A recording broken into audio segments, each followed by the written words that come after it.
வணக்கம். பிகேயின் செய்திகளை வழங்குவதற்காக நான் வித்யா எத்திராஜன். சென்னை திருவொற்றியூர் ராஜாஜி நகர் பகுதியில் தார் சாலை அமைக்கும் பணியினை 7வது வட்ட மாமன்ற உறுப்பினர் டாக்டர் கே கார்த்திக் நேரடியாக பார்வையிட்டு அதிகாரிகளிடம் சாலை தரமான முறையில் போட வேண்டும் என அறிவுறுத்தினார். சென்னை திருவொற்றியூர் ராஜாஜி நகர் பகுதியில் தார் சாலை அமைக்கும் பணி நடைபெற்று வருகிறது. இதனை 7வது வட்ட மாமன்ற உறுப்பினர் டாக்டர் கே கார்த்திக் நேரடியாக பார்வையிட்டு அதிகாரிகளிடம் சாலை தரமான முறையில் போடப்பட வேண்டும் என அறிவுறுத்தினார்.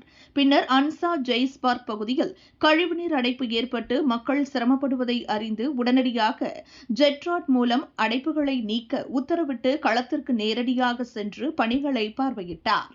உடன் 7வது மேற்கு வட்ட செயலாளர் எம் கண்ணன், முன்னாள் வட்ட செயலாளர் ஸ்டீபன், கிழக்கு பகுதி இளைஞர் அணி செயலாளர் எட்வின், மேற்கு வட்ட அண்ணா தொழிற்சங்க செயலாளர் தசரதன், மேற்கு வட்ட இளைஞர் அணி இணை செயலாளர் அரவிந்த், நாகராஜ், தனசேகர், கிழக்கு வட்ட அம்மா பேரவை செயலாளர் சுப்பிரமணியம், மேற்கு வட்ட அண்ணாமலை நகர் முத்து மற்றும் பலர் உடனிருந்தனர்.